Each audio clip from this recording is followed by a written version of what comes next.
డ్రాయింగ్లో ఈ 3 మిస్టేక్స్ని మీరు అవాయిడ్ చేస్తే మీ డ్రాయింగ్ స్కిల్ అనేది ఇంప్రూవ్ అవుతుంది. ఆ 3 మిస్టేక్స్ ఏంటి, వాటి యొక్క సొల్యూషన్ ఏంటిది అనేది ఈ వీడియోలో చూద్దాం.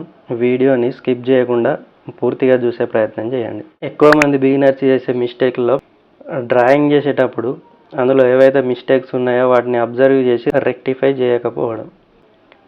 మనం ఏదైనా డ్రాయింగ్ చేసేటప్పుడు అది మనకు కానీ మన కొలీగ్స్ మన ఫ్రెండ్స్కి కానీ చాలా బాగా నచ్చుతుంది. అయితే దాన్ని ఇంకా ఇంప్రూవ్ చేయాలనే విషయం మనకు తెలియక ఆ డ్రాయింగ్ అక్కడికే బాగుంది అని అనుకోవడం జరుగుతుంది.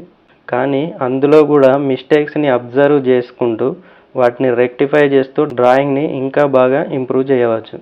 డ్రాయింగ్ చేసేటప్పుడు ఏం అబ్జర్వ్ చేయాలంటే ఒక లైన్కి మధ్యలో గ్యాప్ గమనించడం, డ్రాయింగ్లో ప్రపోర్షన్స్ని కరెక్ట్గా ఇంప్లిమెంట్ చేయడం అనేది మన డ్రాయింగ్ స్కిల్ ఇంప్రూవ్ అవ్వడానికి చాలా బాగా యూజ్ అవుతుంది. అట్లనే డ్రాయింగ్లో మిస్టేక్స్ను అబ్జర్వ్ చేయాలి, వాటిని రెక్టిఫై చేయాలి. దీనివల్ల మనం ఫ్యూచర్లో చేసే డ్రాయింగ్స్ కూడా ఇంప్రూవ్ అయ్యే ఛాన్స్ ఉంటుంది. అంటే మన డ్రాయింగ్ స్కిల్ అనేది ఇంప్రూవ్ అయ్యే ఛాన్స్ ఎక్కువగా ఉంటుంది. డ్రాయింగ్లో మనం చేసే ఇంకో మిస్టేక్ ఏంటి అంటే ఓవరాల్ డ్రాయింగ్ స్ట్రక్చర్ని అబ్జర్వ్ చేసి డ్రా చేయడానికి బదులు బిగినింగ్ స్టేజ్లో ఏం చేస్తారంటే డీటెయిలింగ్స్ యాడ్ చేయడం మీద ఎక్కువగా ఫోకస్ పెడతారు. డీటెయిలింగ్స్ యాడ్ చేయడం అని అంటే కళ్ళు కాకుండా కనురెప్పల మీద ఎక్కువగా ఫోకస్ చేయడం, ఐబాల్ లోపల హైలైట్స్ మీద ఎక్కువ ఫోకస్ చేయడం, ఇలాంటివి చేయడం వల్ల మన డ్రాయింగ్ అనేది సరిగ్గా రాకపోవడం అనేది జరుగుతుంది.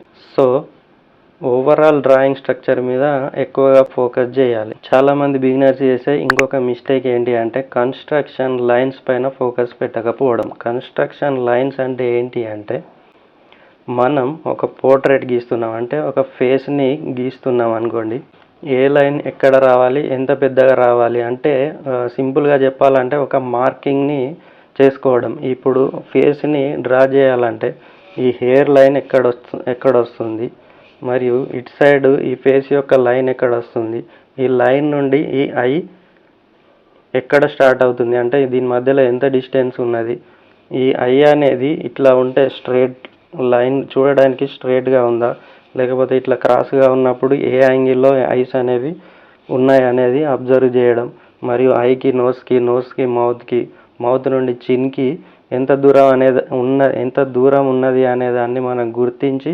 వాటికి ఒక లైన్ లాగా అంటే మార్కింగ్ పెట్టుకోవడం. ఈ విధంగా కన్స్ట్రక్షన్ లైన్స్ యూజ్ చేయడం వల్ల మన డ్రాయింగ్ స్ట్రక్చర్ అనేది పర్ఫెక్ట్గా ఉండడం జరుగుతుంది. అదే డ్రాయింగ్ని డైరెక్ట్ డ్రా చేయడం వల్ల మిస్టేక్స్ జరగడానికి చాలా ఛాన్స్ ఉంటుంది. సో ఈ 3 మిస్టేక్స్ని అవాయిడ్ చేస్తే మన డ్రాయింగ్ స్కిల్ అనేది ఇంప్రూవ్ అవుతుంది, డ్రాయింగ్ అనేది బాగా రావడం జరుగుతుంది.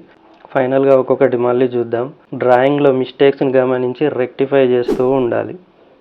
రిఫరెన్స్లో డీటెయిల్స్ని ఇగ్నోర్ చేసుకుంటూ ఓవరాల్ డ్రాయింగ్ని అబ్జర్వ్ చేయాలి.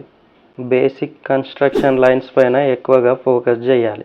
ఈ 3 మీద ఎక్కువగా వర్క్ చేయండి. మీ డ్రాయింగ్ స్కిల్స్ అనేవి చాలా బాగా ఇంప్రూవ్ అవుతాయి. ఈ వీడియో కనుక మీకు నచ్చినట్టయితే లైక్ చేయండి, షేర్ చేయండి, కామెంట్ చేయండి. Thank you for watching my video.